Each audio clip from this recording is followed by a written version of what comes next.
Hello friends, എല്ലാവർക്കും സ്വാഗതം പുതിയ വീഡിയോയിലേക്ക്. ഇന്ന് ഞാൻ വന്നിട്ടുള്ളത് വളരെ സിമ്പിളായിട്ട് തയ്യാറാക്കാൻ പറ്റുന്ന നല്ല രുചികരമായിട്ടുള്ളൊരു ഈവനിങ് സ്നാക്ക് റെസിപ്പി ആയിട്ടാണ്.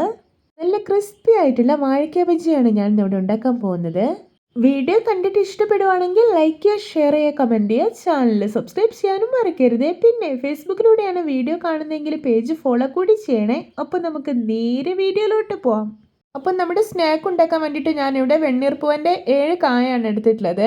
ഞാനിതിൻ്റെ തൊലിയെല്ലാം ഒന്ന് കളഞ്ഞെടുത്തിട്ടുണ്ട്. ഇനി ഇതൊന്ന് വേവിച്ചെടുക്കണം. അതിനായിട്ട് ഇത് മുഴുവനായിട്ടും ഒരു കുക്കറിലേക്ക് ഇട്ട് കൊടുക്കാം. ഇനി ഇതിലോട്ട് 1 ഗ്ലാസ് വെള്ളം ഒഴിച്ചു കൊടുക്കാം. പിന്നെ ആവശ്യത്തിന് ഉപ്പ് ഇട്ട് കൊടുക്കുന്നുണ്ട്. പിന്നെ ഒരു 1/4 ടീസ്പൂൺ മഞ്ഞൾപ്പൊടി കൂടെ ഇട്ട് കൊടുക്കുകയാണ്.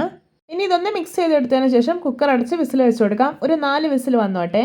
ഒരു കാര്യം പ്രത്യേകം ശ്രദ്ധിക്കണം, പച്ചക്കായ നന്നായിട്ട് വെന്തുടഞ്ഞു പോകാൻ പാടില്ല. നമുക്കത് മുറിച്ചെടുക്കാനുള്ളതാണ്. അപ്പോൾ ആ ഒരു പാകത്തിൽ വേണം കുക്ക് ചെയ്തെടുക്കാനായിട്ട്. ഇപ്പോൾ ഇതാ 4 വിസിലെല്ലാം വന്നിട്ട് കുക്കറിൻ്റെ പ്രഷറെല്ലാം പോയിട്ടുണ്ട്. ഇനി തുറന്ന് നോക്കാം. ഇപ്പോൾ ഇതാ പച്ചക്കായ നല്ല പെർഫെക്റ്റ് ആയി തന്നെ കുക്കായി കിട്ടിയിട്ടുണ്ട്. ഇനി ഇതൊരു പ്ലേറ്റിലോട്ട് കോരി മാറ്റി വയ്ക്കാം. ഇപ്പോൾ ഇതാ പച്ചക്കായയുടെ ചൂടൊക്കെ അത്യാവശ്യം നന്നായി പോയതിന് ശേഷം ഞാനിതാ നീളത്തിൽ കനം കുറച്ചൊന്ന് മുറിച്ചെടുത്തിട്ടുണ്ട്. ഞാനിവിടെ ഒരു കായ 3 കഷ്ണമായിട്ടാണ് മുറിച്ചെടുത്തിട്ടുള്ളത്. ഇനി ഇതൊന്ന് മാറ്റി വയ്ക്കാം. ഇനി ഒരു ബൗളിലോട്ട് 5 ടേബിൾ സ്പൂൺ മൈദ, 4 ടേബിൾ സ്പൂൺ കടലപ്പൊടി, 4 ടേബിൾ സ്പൂൺ അരിപ്പൊടി ഇട്ട് കൊടുക്കാം.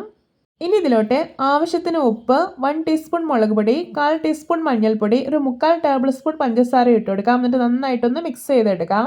ഇതിലോട്ട് കുറേശ്ശായിട്ട് വെള്ളം ഒഴിച്ചിട്ട് വീണ്ടും മിക്സ് ചെയ്തെടുക്കാം. വെള്ളം കുറേശ്ശായിട്ട് ഒഴിച്ച് വേണം മിക്സ് ചെയ്തെടുക്കാനായിട്ട്. അപ്പോഴേ ഒരു ബാറ്ററിൻ്റെ ശരിക്കുള്ള കൺസിസ്റ്റൻസി അറിയാൻ കഴിയൂ. ഇപ്പോൾ ഇതാ ബാറ്റർ കണ്ടോ, നല്ല പെർഫെക്റ്റ് ആയിട്ട് തന്നെ മിക്സ് ചെയ്തെടുത്തിട്ടുണ്ട്. ഇതിൻ്റെ ഒരു കൺസിസ്റ്റൻസി എന്ന് പറയുന്നത് അത്യാവശ്യം നല്ല തിക്കായിട്ടിരിക്കണം, ലൂസായി പോകാൻ പാടില്ല. അത് പ്രത്യേകം ശ്രദ്ധിക്കണേ. ഇനി നമ്മൾ മുറിച്ച് വെച്ചിരിക്കുന്ന പഴം ഉണ്ടല്ലോ, അത് ഈ ഒരു മാവിലിട്ടിട്ട് നന്നായിട്ടൊന്ന് കോട്ട് ചെയ്തെടുക്കാം. ശേഷം ഇത് തിളച്ച എണ്ണയിലോട്ട് ഇട്ടുകൊടുക്കാം. എണ്ണ നന്നായി തിളച്ച് കഴിഞ്ഞാൽ പിന്നെ ഒരു മീഡിയം ഫ്ലെയിമിൽ വെക്കണം. എന്നിട്ട് വേണം ഇത് ഫ്രൈ ചെയ്തെടുക്കാനായിട്ട്. വളരെ ഈസി ആയിട്ട് തയ്യാറാക്കാൻ പറ്റുന്ന നല്ല ടേസ്റ്റി ആയിട്ടുള്ളൊരു സ്നാക്കാണിത്. എല്ലാവരും ഇതുപോലെ ഒന്ന് ഉണ്ടാക്കി നോക്കണേ. ഇപ്പോൾ കണ്ടോ, ഇതിൻ്റെ കളറൊക്കെ ചേഞ്ച് ആയിട്ട് മുരിഞ്ഞ് വരാൻ തുടങ്ങിയിട്ടുണ്ട്. ഇനി ഇതെല്ലാം ഒന്ന് തിരിച്ചിട്ട് കൊടുക്കാം. ഇപ്പോൾ കണ്ടോ, 2 സൈഡും നല്ല പെർഫെക്റ്റ് ആയിട്ട് മുരിഞ്ഞ് നല്ലൊരു ബ്രൗൺ കളറായി വന്നിട്ടുണ്ട്. അപ്പോൾ ഇത് പാകമായിട്ടുണ്ട്. ഇതിനെ എണ്ണയിൽ നിന്ന് കോരി മാറ്റാവുന്നതാണ്. ഇതാ നമ്മുടെ രുചികരമായിട്ടുള്ള വാഴയ്ക്ക ബജി റെഡി. നോക്കിയേ, കാണാൻ തന്നെ എന്തൊരു ഭംഗിയാണല്ലേ. നിങ്ങൾക്കിത് കാണുമ്പോൾ തന്നെ മനസ്സിലാവുന്നില്ലേ എന്തോരം ക്രിസ്പി ആയിട്ട് ഇരിക്കുന്നതെന്ന്. ചൂട് ചായക്കൊപ്പം കഴിക്കാൻ ഇതുപോലെ ഒരു സ്നാക്ക് ഉണ്ടെങ്കിൽ മറ്റൊന്നും വേണ്ട.